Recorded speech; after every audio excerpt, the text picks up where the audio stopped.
Hey, welcome to another episode of Experts Speak. I'm Michael DeLon, and today I am talking with Chris Williams. Now, Chris is Chris, first of all, before I tell everybody who you are and what you do and why you're here, thanks for being on my podcast.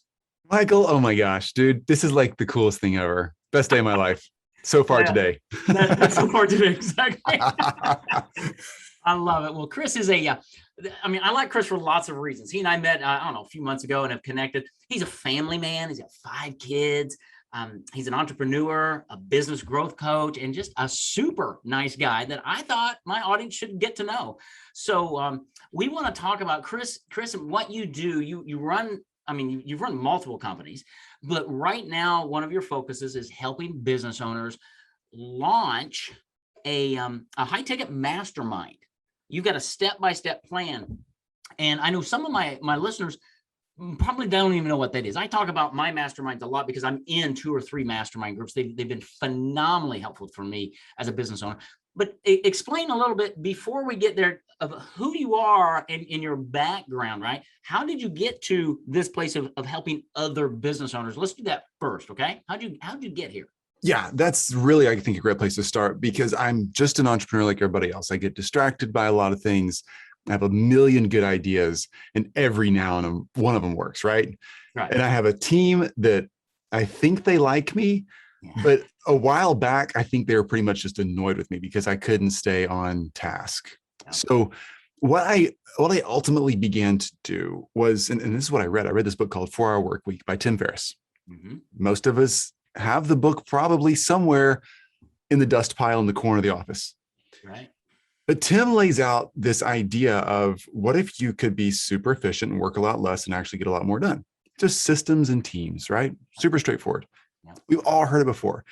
What I decided to do was do what he said to do. Crazy idea. You implemented. Oh my gosh. Yeah.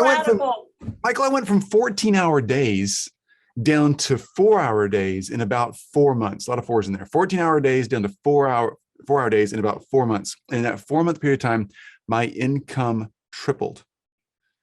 Wow. And I wasn't trying to grow the income. I was just trying to get my life back. Because, working 5 or 6 hours a week with those long hours, as you said, 5 kids, they were younger then, I was missing out. Yeah. I was destroying my health, Jill and I's relationship, and I was missing the kids. And that's not why we're here. Amen. So I started dialing it in and focusing on efficiency. So every day I took my phone, for those of you who are watching, you see it. For those of you listening, I'm holding my iPhone. I still have many of these things on my phone. I set an alarm for 20 minutes earlier every day, starting at 9 p.m. My current get home time was about 9 p.m. every day. Okay. So at 8:50 the next day, after I decided this, 20 minutes early, 8:40, I had to be in the door in the kitchen, laptop and cell phone down, like all there. All there, present. Well, that's when the alarm goes off. If the alarm went off and I was still on the phone or not home or whatever, not present, every minute after that alarm, anybody in the kitchen waiting on me got $1 per minute while they're waiting. Oh, wow. So it's me, Jill, 5 kids. So 6 of them were getting $1 a minute. So $6 an hour, about $400 an hour. $400 an hour, $6 a minute. I lost the bet twice. And every day, 20 minutes earlier, every day, 5 days a week, 20 minutes earlier. Wow. That gave me one of 2 things. It either gave me the forced wall. Remember on what Star Wars movie is it where Luke Skywalker and Han Solo fall in this trash pit and the walls are squishing in on them? Yeah. That was the timer for me. The walls were squishing in. And I realized I was putting something in place that was keeping me accountable to be the business person I wanted to be. And if I missed the accountability, my family won. The kids were quite happy to make the money. They're like, "Can Dad be late today? Because I got something to buy." But it was giving me accountability. It was keeping me focused on the right things. And I think the other thing it did for me is every day when I got to work, I was approaching every day differently. I was like, okay, I got 20 minutes less today than I did yesterday. I got to stop doing something to get 20 minutes back, or I got to delegate something, or I got to build a system that can handle something. Yeah. And I kept doing it over and over and over again. And my income went up and my time went down. That's what got me first, to answer your original question, not just into successful lanes as an entrepreneur because I was being smarter. Yeah. But it got me in a space where people all of a sudden started saying, Chris, how do you do that? Mm-hmm. And that's when I realized, oh my gosh, I should quit doing the thing and start selling what I know how to do. And that's when it all of a sudden changed for me. Does that make sense? Stop doing the thing and start selling what I know how to do. Okay. No, that's yes. And I'm processing and pondering because I want that to sink into everybody, because as business owners, going back to the EMyth, Michael Gerber, right? We're tacticians. I got into financial planning because I'm a financial planner. I got into being an attorney because I went to law school. And what you're just saying is, great, perfect that, but stop doing that. Have that delegated, have other people running that. You go teach other attorneys to live the life that you've lived, how to systematize your business, right? Yeah. Oh, absolutely. So you can make I've got lots of friends. My next door neighbor. I'm in a recording studio. For those of you just listening, not watching, I have a recording studio built into our house. The wall behind me backs up to my neighbor's house. He's a patent attorney, extremely successful. He would make more money by teaching other attorneys how to have the success he's had than he ever can by reading and dealing with patents all day. Yeah. And I'm sure his hourly rate is through the roof because he's good. But even with that, it's scaled to his capacity. Yes. He is still trading time for money. Mm-hmm. Even if his rate's $600 an hour, he has limited time. Yeah. What you teach is how to really multiply time through what we would call a group coaching program or a mastermind program that seriously any successful entrepreneur could do. Right? Oh yeah, it's so easy. And that's what kind of blew my mind. So I'd figured out, here's kind of how it happened. I figured out, okay, I was running, by the way, I'd run a financial advisory wealth management firm, and I sold that in 2011. That springboarded me into my real interest, which was marketing and building out marketing engines for companies. So I started working in lots of different niches, but ultimately we dialed it into surgeons and subspecialties with cash pay patients. That's irrelevant, but it's what I was doing. That's when I realized how to go from 14-hour days down to 4-hour days when I was working in that business. Okay. Here's what I also found out. I got all this time on my hands. We spent a couple of years just chilling. We were traveling a bunch with the kids. I was living a semi-retired lifestyle. And then after a few years, we're entrepreneurs. You get bored. You want to do something else. And I was just kind of like, people keep asking me, not how did I market successfully for surgeons? They didn't even ask me, how did I go get surgery clients? They asked me, how are you working so little and living the lifestyle you're living? Yes. And that's when I realized, okay, what they want from me is not how I built a marketing company. They want, how did you get efficient? And then I started trying to sell that knowledge base. Mm-hmm. And it took a while.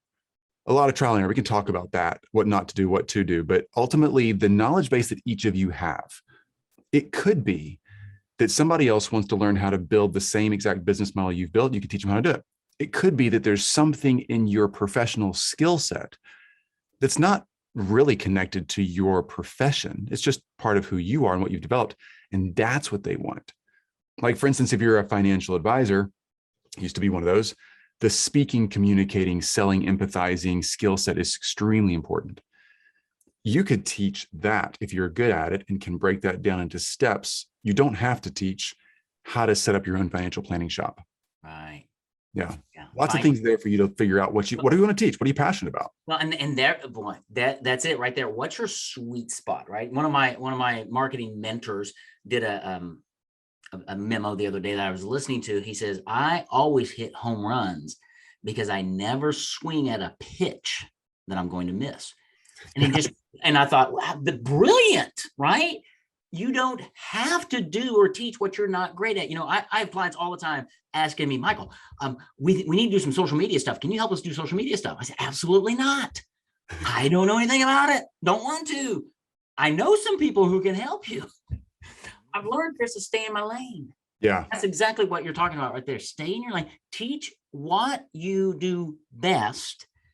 And that might be a slice. It could be the whole enchilada. Doesn't matter. Right.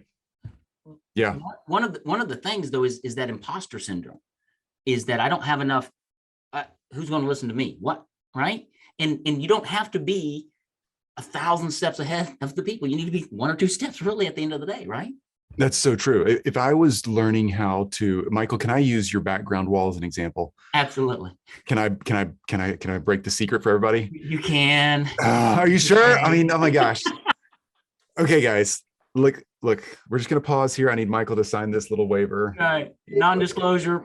Okay, yep. Okay, we're back, folks. The wall behind Michael isn't real brick. It's a faux brick finish. I just learned that the other day when Michael was kind enough to speak to my audience and help them figure out how in the world can they get their knowledge into a book as a calling card to make their business connections like super sticky and rapidly successful. Like, Michael, best conversation. Thank you so much. You're welcome. But I learned about his wall back there. Now, imposter syndrome. I don't know, I don't even know where to buy that brick finish. I can't tell if it's hand painted or if it came in a pattern or if it came in 8x4 sheets. I don't know. If I was going to do that, I would be calling Michael and saying, hey, Michael, I'm thinking about putting a cool finish like that in my studio. How do I do it? Now, Michael could say, look, dude, I don't own Lowe's or Home Depot. I'm an imposter. I can't help you. Or he could say, oh, it's easy, man. You just measure the height and the width and I got to this website and they shipped it to me and it took me like 4 hours. He's not an imposter. He knows more than me. That's all that matters, because there is always somebody who wants to step up one place to where you are, or maybe 10 places. But the real truth of it is, most of us in our lane of expertise, most of us know 99% more than the rest of the world will ever know about that topic. And they know 99% more about stuff that you will never know about. You're not an imposter. You've gone through the blood, sweat, and tears to figure something out. You've watched all the YouTubes. You've read all the books. You listened to the podcast. You got the certification. Doing everything. You're the real deal. Help someone up one level. I guess, Michael, I mean, you're obviously familiar with everybody, like mentoring, discipleship, whatever conversation you want to labor it under. There's always somebody above me in marriage, in business, in health and fitness, in mental mindset, spirituality, whatever. There's always somebody I can learn from. There's always somebody who can learn from me. Right. You're just simply finding your place in that never-ending scale and owning that spot and saying, how can I look downstream and bring everybody up here with me? Mm-hmm. That's it. That's awesome. That's awesome. And one thing that I'll put in here is, as you go down this road, and this was a real game changer for me a few years ago. It came to me in spades, Chris, when I hit your website, because you've got a video on your website, and the word that I use to describe you is genuine. When I listened to you on that video on your website, you drew me in. I said, I like this guy. And you weren't trying to sell me. You were just talking with me. And I thought, that is so cool. So as a business owner, as you find your sweet spot and you want to teach others, my counsel is, be genuine. Don't look around at the Tony Robbins of the world or who and say, I need to be like that. No, you don't. You need to be yourself, because that's what's going to magnetize people to you. Is that what you found? It's so true. And in fact, I used to, when I first started doing this, the mastermind thing, like I first started trying to teach my own mastermind to help people learn how to be efficient in their businesses. By the way, we don't teach that mastermind anymore. It's generations ago, and that you'll be okay with that. You'll change and you'll grow. Be genuine. You'll find your spot, and then you'll find the next spot, and the next spot, and the next spot. The market will guide you. But when I first started teaching this thing, I thought, because I'd read the 4-Hour Work Week, I thought, oh, I need to be like a Tim Ferriss type in order to teach this material. And then I found a few other efficiency and staffing experts out there who were just crushing it. And I was like, oh, I got to be like them. And for 5 years, I messed up. I kept producing content and models and e-courses and ebooks and video series. And I spent, Michael, over $100,000 in just ads alone over 5 years with 5 different products and services. We sold one $2,000 product in 5 years. There you go. The person never even logged in. They bought it and that was it. I think it was Jill who was just feeling bad for me and used You're it. right. That's great. And then finally, I was in a mastermind that I was a student of, paid $30,000 to be in a room. We were there for 4 sessions over the course of a year, 4 weekends. You had to like show income statements to actually be in the room. It was a really cool setup. They did a great job screening the people. And I was there to say, how do I crack the code on selling my information? Yeah. 80% of the people in the room were doing extremely well with e-courses. And they all were like, Chris, do you have a mastermind? I was like, no, I'm doing e-courses like you guys are doing. They're like, no, we all started with masterminds, dude. You're doing it backwards. And I was like, but the e-course is cheaper. It's like the front end of the funnel. And then they buy up to the big thing, right? And they're like, no, dude, go out there, find out who wants to learn what you want to learn, ask them how much they're willing to pay for it, put a group of 5 or 10 people together and start. And then record all that. And you got an e-course and you got paid to do it. I was like, so 7 weeks later, I had my first mastermind. Like, I was like, okay, I'll try it. And sure enough, wow. Yeah. But again, did you catch that? He implemented what they told him, right? I mean, you get it. I get it all the time. Failure to implement, right? You've got to pull the trigger. One of my clients has a phrase that I love. She says, "Done beats perfect every time." Every time. And I'm sure that when you first tried it, it wasn't perfect, but no, you figured it out over and over, right? First mastermind, we didn't have a logo. We didn't have a website. We didn't have curriculum.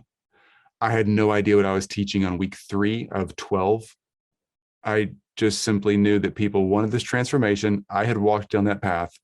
And if I was committed, I could take 10 people through the process. And I knew I could build templates and spreadsheets and content a week ahead of them every time. That's all you need. That's all I needed. And oh my gosh, they loved it. I loved it. And it worked. Yeah. And that's a key right there for masterminds, but all of business is sell it before you build it. Really. Yes. Because too many times we spend time of, oh, I don't have a logo. I can't do anything without a logo. They won't buy from us. Like, shut up.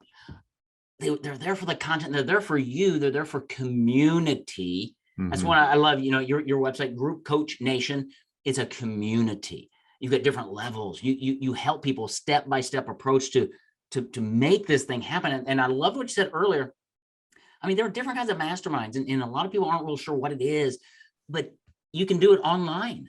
You could do it in person. You could do some kind of hybrid approach. I mean, it's and that's the thing I love about you and what you've got going on is you help people who are thinking about it to have a community where dialogue can happen for them to get clarity, and then you have a step-by-step plan to say, okay, now that you know what you think you want to do, here's how you make it happen. It's so true. Let's just define what a mastermind is real quick. Let's just get that out of the way. Thanks for bringing that up. Yeah. We say Group Coach Nation because a lot of people think of it as group coaching. A mastermind is an athletic team. My kids have been on the cheer team. Your kids might have been on the football, the soccer team, the basketball team, whatever. You got a coach and you got a collection, 5, 10, 20 other people who are committed to getting to the same place. They want a certain transformation. They want to win a certain goal. What's important is the coach has to be able to guide the team through the process. The team has to be carefully selected so that they'll work together and be able to share in the experience and lift each other up and accomplish together. And then you just simply set a timeline and a transformation. We're here to accomplish this. We've carefully selected you 5, 10, or 20 people, and let's start going. Everybody keeps accountable on their workouts. Everybody gets the homework done. And if you have questions and you get stuck, the coach is there to say, here's how you make this really relevant for you. Or if you're like, dang it, I didn't get my homework done. Tomorrow's the day. Well, you're not showing up tomorrow. If 19 other people got their homework done, you don't want to be the only dude sitting there with that. It works. Yeah. People transform faster in community than they do one-on-one. And it's so cool to watch that and get to be part of that. I don't think, Michael, I don't think for a minute that I am the most important person in my masterminds that I lead. I am absolutely convinced that it's the people that I select to be in that group. We carefully select those people. Those people are the ones who bring the value for each other. I get to be there and facilitate, but oh my gosh, these people in these groups, they give to each other, they support each other, and they change those lives way more than I do. Yeah. Yeah. Therein lies the key, because if it's all about you, you're spoon feeding. Mm-hmm. But when you're that servant leader and you're watching that community come together, those are transformative relationships that last forever. When you're talking about the coach and the team and the timeline and the transformation, I thought that's a football team, that's a professional football team, guys. First huddle of the year, first practice of the year. Okay, I'm the coach, you're the players, our timeline's the season, and the transformation Super Bowl. Boom. Let's go. That's it. Right. Yeah. The other thing you threw in there that I want to unpack just a bit on masterminds, you had one that was a year long, quarterly, right? That you went to in person. But at the same time, you said your first one was 12 weeks long.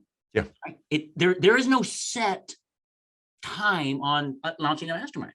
What are you trying to do, right? So let's talk about that real quick, and then we're gonna have to wrap this up, unfortunately, because we could go on this. We could honestly go for a long time. Absolutely. Yeah. So it's super straightforward. And in fact, on groupcoachnation.com, we have more information about timelines, because it's important for you to understand what your timeline should be leading your own mastermind. So you just simply want to understand, okay, there's two parts to this.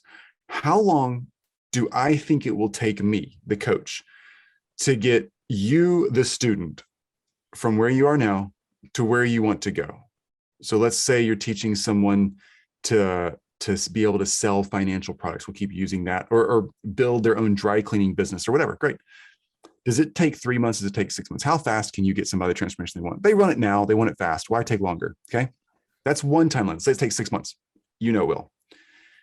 If the market you're working in has been so beat down and they're like, we tried everything, it's going to take years for us to build this business, there's no way it'll take 6 months, then you might not be able to sell a 6-month solution because it's unbelievable to someone who's that discouraged in the market.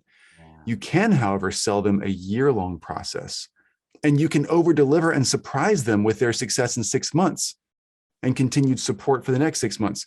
So somewhere between your market's feeling of how long it should take and your understanding of the reality is the right length of a mastermind. Bottom line is, you just want to bring transformation to people as fast as you can. Yeah. They want to win. So let them go. That's awesome.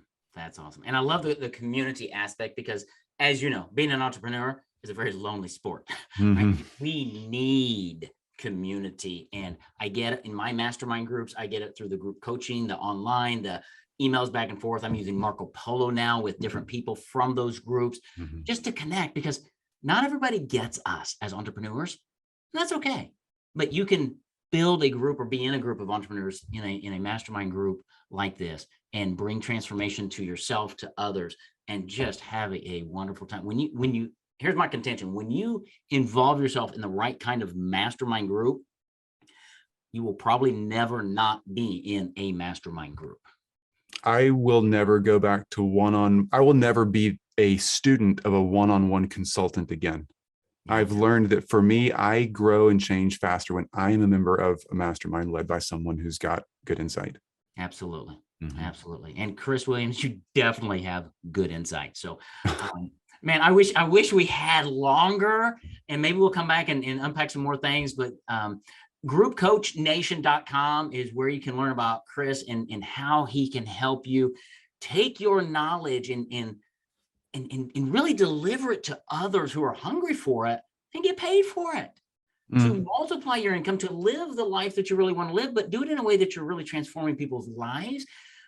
It really is possible. It's not that hard. I mean, it's not just some purple pill that you take. There's work, but Chris has laid out a step-by-step plan that if you've got any inclination at all about learning about mastermind groups, about leading your own coaching mastermind group, groupcoachnation.com is the place to go. Chris Williams, thank you, my friend. It has been unbelievable. Just another joyous conversation with you. Michael, great to be here, and great to be with all you other folks here. It's just super cool to hang out with people who are experts and know how, like Michael, know how to get that expertise out to the world so you can use it and benefit from it. You guys are all amazing experts. It would be a shame if the world did not learn and grow from all the work you've put in. It doesn't stop with you. Be that conduit, that river of knowledge and wisdom flowing to other people. That's why Michael writes books for you guys. That's why we teach masterminds. Pass it on. The people around you desperately need it. Great words. I appreciate it, Chris. We will talk to you again soon, my friend. Take care.